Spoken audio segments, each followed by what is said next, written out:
ನಮಸ್ಕಾರ ಕುಲ್ಲ. ದಸರಾ ಹಬ್ಬದ ಸಂಭ್ರಮ ನಾಡಿನೆಲ್ಲೆಡೆ ವಿದ್ಯುತ್ ದೀಪಾಲಂಕಾರಗಳಿಂದ ಕಂಗೊಳಿಸುತ್ತಿದೆ. ಈ ವಿದ್ಯುತ್ ದೀಪಾಲಂಕಾರಗಳ ನಡುವೆ ಹಲವಾರು ಮಂದಿ ತಮ್ಮ ದಿನನಿತ್ಯದ ಕೆಲಸ ಕಾರ್ಯಗಳಲ್ಲಿ ನಿರತರಾಗಿದ್ದಾರೆ. ಅಂತಹವರ ಜೊತೆ ನಮ್ಮ ನವರಾತ್ರಿ. ಇವರು ನಮ್ಮನ್ನ ಒಂದು ಕಡೆಯಿಂದ ಇನ್ನೊಂದು ಕಡೆಗೆ ಸುರಕ್ಷಿತವಾಗಿ ಕರೆದುಕೊಂಡು ಹೋಗ್ತಾರೆ. ರಾತ್ರಿ ಹಗಲು ಎನ್ನದೆ ಮಳೆಯಲ್ಲೂ ಬಿಸಿಲಲ್ಲೂ ಇವರು ದುಡಿಯುತ್ತಾರೆ. ಹಾಗಾದ್ರೆ ಯಾರವರು ಅಂತೀರಾ?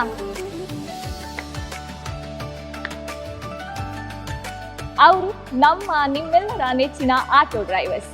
ಬನ್ನಿ ಅವರ ನವರಾತ್ರಿ ಹೇಗೆ, ಅವರು ನವರಾತ್ರಿಯನ್ನ ಯಾವ ರೀತಿ ಆಚರಿಸ್ತಾರೆ, ಬನ್ನಿ ಅವರಲ್ಲೇ ಕೇಳೋಣ. ನಮಸ್ತೆ ಸರ್, ಹೆಸರು? ಸುನಿಲ್. ಮನೆ ಕಾವೂರು ಕುಂಜತ್ತೆ. ಈಗ ದಸರಾ ನಿಮ್ಗೆ ಹೇಗೆ ಅನಿಸ್ತದೆ? ದಸರಾವನ್ನ ನೀವು ಸೆಲೆಬ್ರೇಟ್ ಮಾಡ್ತೀರಾ? ಇಲ್ಲ, ಮನೆಯಲ್ಲಿ ಅಷ್ಟೊಂದು ಗ್ರ್ಯಾಂಡ್ ಆಗಿ ಮಾಡ್ತೀವಿ. ಅಷ್ಟೊಂದು ಗ್ರ್ಯಾಂಡ್ ಟೈಮ್ ಸಿಗುದಿಲ್ಲ, ಕೆಲಸದ್ದು ಒತ್ತಡ. ಹಾಗೆ ದೇವಸ್ಥಾನಕ್ಕೆಲ್ಲ ಹೋಗ್ತೀರಾ? ದೇವಸ್ಥಾನಕ್ಕೆ ಹೋಗ್ತೀವಿ. ಫ್ಯಾಮಿಲಿ ಎಲ್ಲ ಕರ್ಕೊಂಡು ಹೋಗ್ತೀರಾ? ಫ್ಯಾಮಿಲಿಯನ್ನು ಲಾಸ್ಟ್ ದಿವಸ ಒಂದು ಸರಿ ಅವರೇ ಹೋಗ್ತಾರೆ, ನಮ್ಗಂತೂ ಟೈಮ್ ಸಿಗುದಿಲ್ಲ. ರಿಕ್ಷಾದಲ್ಲೇ ಸೇವೆ ಸಲ್ಲಿಸ್ಕೊಂಡಿರ್ತೀರಾ? ರಿಕ್ಷಾದಲ್ಲೇ ಮಾಡ್ತಾ ಇರ್ತೀವಿ, ಬಾಡಿಗೆ ಮಾಡ್ತೀವಿ.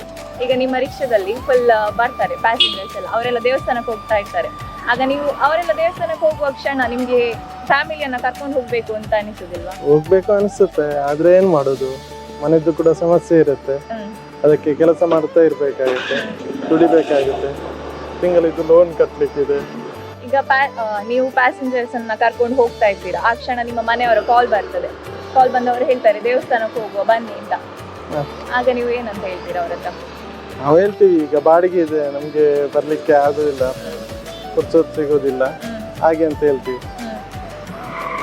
ಮತ್ತೆ ಬೇಜಾರಾಗ್ತದೆ, ಆಗ ಅವ್ರು ಹೇಳ್ತಾರೆ ಬನ್ನಿ ಪ್ಲೀಸ್ ಬನ್ನಿ ಅಂತ. ಆಗ ಹಾಗೆಂತ ಮಾಡುದು, ನಾವು ಹೋಗ್ಬೇಕಾಗುತ್ತೆ, ಹೋಗ್ತೀವಿ.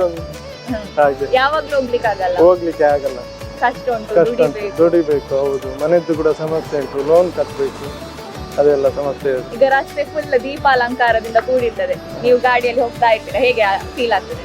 ಖುಷಿ ಆಗ್ತದೆ ನೋಡುವಾಗ. ದಸರಾ ಟೈಮ್ ಒಂದು ನೋಡ್ಲಿಕ್ಕೆ ಬಾರಿ ಚಂದ. ಹೌದು. ಈಗ ನೀವು ಮನೆಗೆ ಹೋಗಿ ಮಲಗಿರ್ತೀರಾ ನೈಟ್, ಆ ಹೊತ್ತಿಗೆ ನಿಮ್ಗೆ ಯಾರಾದ್ರೂ ಪ್ಯಾಸೆಂಜರ್ಸ್ ಕಾಲ್ ಮಾಡ್ತಾರೆ. ಕಾಲ್ ಮಾಡಿ ಹಲೋ ನೀವು ಬರ್ತೀರಾ, ನಮ್ಗೆ ಹಾಸ್ಪಿಟಲ್ ಹೋಗ್ಬೇಕಾಗಿತ್ತು ಅಂತ, ನೀವು ಹೋಗ್ತೀರಾ? ಅದು ಎಮರ್ಜೆನ್ಸಿ ಸಮಯ, ಆ ಟೈಮಲ್ಲಿ ಹೋಗೇ ಹೋಗ್ತೀವಿ. ಬೇರೆ ಏನಾದ್ರು ಇದ್ರೆ ಹಾಗೆ ಸುಮ್ಮನೆ ಕಾಲ್ ಮಾಡ್ತಾರೆ, ಹಾಗಿದ್ರೆ ಹೋಗುದಿಲ್ಲ. ಈಗ ಎಮರ್ಜೆನ್ಸಿ, ಆರೋಗ್ಯ ಸರಿ ಇಲ್ಲ ಅಂತದಕ್ಕೆಲ್ಲ ಹೋಗ್ಬೇಕಾಗುತ್ತೆ, ಕಾಲ್ ಮಾಡಿದ್ರು ಹೋಗ್ತೀವಿ. ಎಸ್, ಆಟೋ ಡ್ರೈವರ್ಸ್ ನವರೇ ಹಾಗೆ ಅಲ್ವಾ, ಎಷ್ಟೊತ್ತಿಗೂ ಕಾಲ್ ಮಾಡಿದ್ರು ಅವರು ಕ್ಷಣದಲ್ಲಿ ಹೋಗ್ತಾರೆ. ಹೌದು, ಬೇರೆ ಯಾರು ಕೂಡ ನಮ್ಮನ್ನ ಅಷ್ಟು ಕ್ಷಣದಲ್ಲಿ ಹೋಗಿ ಬರ್ತೇನೆ ಬರ್ಪೆ ಅಂತ ಯಾರು ಕೂಡ ಹೇಳುದಿಲ್ಲ. ತುಂಬಾ ಥ್ಯಾಂಕ್ಸ್, ನೀವು ನಮ್ಮನ್ನ ಇಲ್ಲಿ ತನಕ ಬಂದು ಬಿಟ್ಟಿದ್ದಕ್ಕೆ ನಮ್ಗೆ ತುಂಬಾ ಉಪಕಾರ ಆಯ್ತು. ನಮ್ಮ ಮಕ್ಕಳಿಗೆ ಹುಷಾರಿಲ್ಲ ಆಗಿತ್ತು, ನಿಮ್ಮಿಂದ ಬೇಗ ಬಂದು ಉಪಕಾರ ಆಯ್ತು, ಹಾಗೆಲ್ಲ ಹೇಳ್ತಾರೆ. ಆಗ ನಿಮ್ಗೆ ಹೇಗೆ ಫೀಲ್ ಆಗ್ತದೆ? ತುಂಬಾ ಖುಷಿ ಫೀಲ್ ಆಗುತ್ತೆ. ಮತ್ತೆ ನಾವೊಂದು ಸೇವೆ ಮಾಡಿದ್ದೇವೆ ಅವ್ರದಂತ ಒಂದು ಖುಷಿ ಇರುತ್ತೆ ನಮ್ಗೆ. ಹಾಗೆ ಕರೆದ್ರೆ, ಯಾರು ಕೂಡ ಕರೆದ್ರೆ ಕೂಡ ನಾವು ಹೋಗ್ತೀವಿ, ಹಾಗೇನಿಲ್ಲ. ಆರೋಗ್ಯ ಸಮಸ್ಯೆ ಇರುತ್ತಲ್ಲ, ಅದಕ್ಕೆ ನಮ್ಗೆ ಕೂಡ ಒಂದು ಅದು ಸೇವೆ ಮಾಡ್ಲಿಕ್ಕೆ ಸಿಕ್ಕಿದ್ದು ನಮ್ದು ಭಾಗ್ಯ, ಹಾಗೆ ಅನ್ಕೊಳ್ತೀವಿ. ಮತ್ತೆ ಈಗ ಯಾವಾಗ ನೋಡಿದ್ರು ಒಮ್ಮೆ ಮಳೆಯಲ್ಲೂ ಕೂಡ ನೀವು ದುಡಿತಾ ಇರ್ತೀರಾ, ಬಿಸಿಲಲ್ಲೂ ಕೂಡ ದುಡಿತಾ ಇರ್ತೀರಾ. ಈಗ ರಿಕ್ಷಾದಲ್ಲಿ ಕುತ್ಕೊಂಡು ಹೋಗುವಾಗ ಕೂಡ ಬಿಸಿಲೆಲ್ಲ ತಾಗ್ತದೆ, ಸೊ ಹೇಗೆ ಫೀಲ್ ಆಗ್ತದೆ?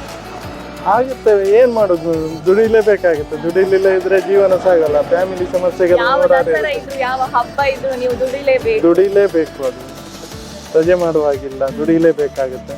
ಫ್ಯಾಮಿಲಿಯನ್ನ ನೋಡ್ಕೊಳ್ಬೇಕು, ಫ್ಯಾಮಿಲಿ ಪ್ರಾಬ್ಲಮ್ಸ್ ಎಲ್ಲ ಇರುತ್ತೆ ತುಂಬಾ. ನೋಡುವವರಿಗೆ ಅನ್ಸುತ್ತೆ ಇದು ಆರಾಮ ಮಾರ ಅವನು, ಹಾಗೆ ಏನ್ ರಗಲೆ ಇಲ್ಲ ಅಂತ. ಅದ್ರ ಒಳಗಿದ್ದು ಬೇರೆ ಇರುತ್ತೆ ವಿಷಯ. ಈಗ ರಿಕ್ಷಾಗಳೆಲ್ಲ ತುಂಬಾನೇ ಜಾಸ್ತಿ. ಹೌದು, ಜಾಸ್ತಿ ಆಗಿ ಹೋಗಿದೆ. ಈಗ ಸರ್, ರಿಕ್ಷಾ ಪಾರ್ಕ್ನವರೆಲ್ಲ ಸೇರಿಕೊಂಡು ಎಲ್ಲ ಏನಾದ್ರು ಒಂದು ಖುಷಿಯಲ್ಲಿ ಮಾತಾಡಿದ್ದು ಕ್ಷಣ ಏನಾದ್ರು ಇದೆಯಾ? ಇದೆ. ಅದು ಅಂದ್ರೆ ಫ್ರೆಂಡ್ಸ್ ಎಲ್ಲ ಟೀ ಕುಡಿಯುವಾಗ, ಚಾ ಕುಡಿಯುವಾಗ ನಾವೊಂದು ಒಟ್ಟಿಗೆ ಎಲ್ಲ ಯಾರಾದ್ರೂ ಸಿಕ್ಕಿದ್ರೆ, ಒಂದು ಪರಿಚಯ ಇಲ್ಲದವರು ಕೂಡ ಬರ್ತಾರೆ, ಅವಾಗ ಸಿಕ್ಕಿದಾಗ ಎಲ್ಲ ಮಾತಾಡ್ತೀವಿ. ಅಂದ್ರೆ ಒಟ್ಟಿಗೆ ಫ್ಯಾಮಿಲಿ ಇದ್ದ ತರ ಅನ್ಸುತ್ತೆ. ಫ್ಯಾಮಿಲಿ ಅವರು ಮಾತಾಡಿ ಎಲ್ಲ ಕಾಮಿಡಿ ತಮಾಷೆ ಎಲ್ಲ ಮಾಡ್ತಾ ಇರ್ತಾರೆ, ಅದು ತುಂಬಾ ಖುಷಿ ಆಗುತ್ತೆ ಆ ಸಮಯದಲ್ಲಿ. ಫ್ರೆಂಡ್ಸ್ ಅನ್ನೆಲ್ಲ ಕರ್ಕೊಂಡು ಹೋಟೆಲ್ಗೆ ಹೋಗ್ತೀರಾ? ಫ್ಯಾಮಿಲಿಯನ್ನ ಕರ್ಕೊಂಡು ಹೋಗ್ಲಿಕ್ಕೆ ಟೈಮ್ ಇರುವುದಿಲ್ಲ. ಹೌದು, ಇವರಂದ್ರೆ ಕೆಲಸದ ನಡುವಿನಲ್ಲಿ ಸಿಗ್ತಾರೆ, ಮನೆಯವರಂದ್ರೆ ಮನೆಯಲ್ಲೇ ಇರ್ತಾರಂತ ಮನೆಯಲ್ಲೇ. ಹಾಗೆ ಸರ್, ಈಗ ಯಾವ್ದಾದ್ರು ಬೇಸರದ ಕ್ಷಣ ಇದೆಯಾ ನಿಮ್ಗೆ? ಬೇಸರದ್ದು ಕ್ಷಣ ಅಂದ್ರೆ, ನಾವು ಒಬ್ಬೊಬ್ರು ಪ್ಯಾಸೆಂಜರ್ ಅನ್ನು ಲಾಂಗ್ ಕರ್ಕೊಂಡು ಹೋಗ್ತೀವಿ. ಕರ್ಕೊಂಡೋಗಿ ಆಮೇಲೆ ಅವರು ಹಣಕ್ಕಾಗಿ ಚೊರೆ ಮಾಡ್ತಾರೆ. ಒಂದು ಇಷ್ಟಂತ ಬಾಡಿಗೆ ಆಗಿರುತ್ತೆ, ಅಂದ್ರೆ ಹಣ ಕಮ್ಮಿಯೇ ಕೊಡ್ತಾರೆ. ಯಾರ ಹತ್ರ ಇದೆ ಅವ್ರ ಹತ್ರ ಅವ್ರು ಕೊಡುವುದಿಲ್ಲ. ಯಾರಾದ್ರೂ ಪಾಪದವ್ರು ಬರ್ತಾರೆ ಅವ್ರ ಹತ್ರ ಎಷ್ಟರನ್ನೇ ಕೊಟ್ಟು ಹೋಗ್ತಾರೆ ಕೆಲವೊಂದ್ಸರಿ. ಅವಾಗ ಖುಷಿ ಆಗುತ್ತೆ. ಆದ್ರೆ ಬೇಜಾರಂದ್ರೆ ಇದೆ, ಒಬ್ಬೊಬ್ರು ಇದ್ದು ಕೂಡ ಚೊರೆ ಮಾಡಿ ಆಮೇಲೆ ಕೊಡುವುದು ಕೂಡ ಇಲ್ಲ, ಆ ರೀತಿ ಎಲ್ಲ ಮಾಡ್ತಾರೆ. ಬೈದೆಲ್ಲ ಹೋಗ್ತಾರೆ, ಹಿಂಸೆ ಬೈದು ಮಾಡಿ. ಬೈದೆಲ್ಲ ಹೋಗ್ತಾರೆ. ಅಲ್ಲಿ ಆಗಿತ್ತು, ಇಲ್ಲಿ ಹೀಗಿತ್ತು, ಅಲ್ಲಿ ಕಮ್ಮಿ ತಗೊಳ್ತಾರೆ, ಇಲ್ಲಿ ಕಮ್ಮಿ ತಗೊಳ್ತಾರೆ ಅಂತ. ಅವಾಗ ಒಂದ್ ಸ್ವಲ್ಪ ಬೇಜಾರಾಗುತ್ತೆ. ಈಗ ನೀವು ದೂರ ಸ್ಥಳಗಳಿಗೆ ಹೋಗಿ ಅವರನ್ನ ಬಿಟ್ಟು ರಿಟರ್ನ್ ಬರುವಾಗ ಒಬ್ಬರೇ ಬರ್ತೀರಾ? ಒಬ್ರೆ ಖಾಲಿ ಬರ್ಬೇಕಾಗುತ್ತೆ, ಒಬ್ರೆ ಅದು ಬರ್ಬೇಕಾಗುತ್ತೆ. ಕಷ್ಟ. ಚಾರ್ಜ್ ಎಲ್ಲ ಖಾಲಿ ಆಗುತ್ತೆ ನೋಡುವಾಗ ಗಾಡಿ, ಅದೆಲ್ಲ ಕಷ್ಟ. ಹಾಗೆ ಅಂದ್ರೆ ಸಿಗುವುದಿಲ್ಲ ದೂರ ಎಲ್ಲ ಹೋದ್ರೆ. ಒಳಗೆ ತುಂಬಾ ಎಲ್ಲ ಹೋಗ್ಲಿಕ್ಕೆ ಇರುತ್ತೆ ಜಾಗಕ್ಕೆಲ್ಲ. ಹಾಗೆ ದಸರಾ ಹಬ್ಬದ ಬಗ್ಗೆ ಏನಾದ್ರೂ ಹೇಳಲಿಕ್ಕೆ ಬಯಸ್ತೀರಾ? ಎಲ್ಲರಿಗೂ ಆ ಸಾರದಂಬೆ ಒಳ್ಳೇದ್ ಮಾಡಲಿ. ನವರಾತ್ರಿ ಹಬ್ಬದ ಶುಭಾಶಯಗಳು. ಆ ನವದುರ್ಗೆಯರು ನಿಮಗೂ ಒಳ್ಳೇದ್ ಮಾಡ್ಲಿ, ನಿಮ್ಗೂ ಕೂಡ ನವರಾತ್ರಿ ಹಬ್ಬದ ಹಾರ್ದಿಕ ಶುಭಾಶಯಗಳು ಸರ್. Thank you. ಧನ್ಯವಾದ.